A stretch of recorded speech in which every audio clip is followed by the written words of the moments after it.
You ask Tiger to solve. This deals with linear equations with one unknown.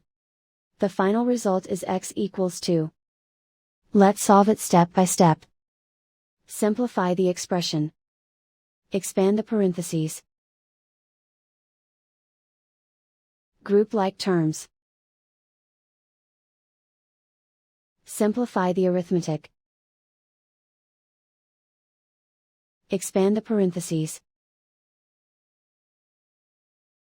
Multiply the coefficients. Simplify the arithmetic. Group all x terms on the left side of the equation. Subtract 12x from both sides.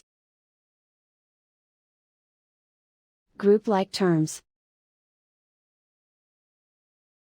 Simplify the arithmetic. Group like terms. Simplify the arithmetic. Group all constants on the right side of the equation. Subtract 2 from both sides. Simplify the arithmetic.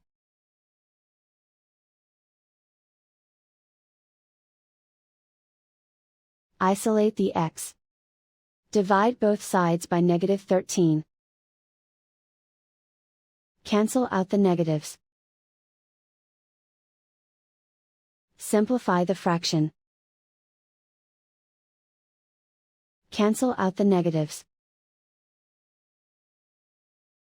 Find the greatest common factor of the numerator and denominator. Factor out and cancel the greatest common factor. And so the final result is x equals 2.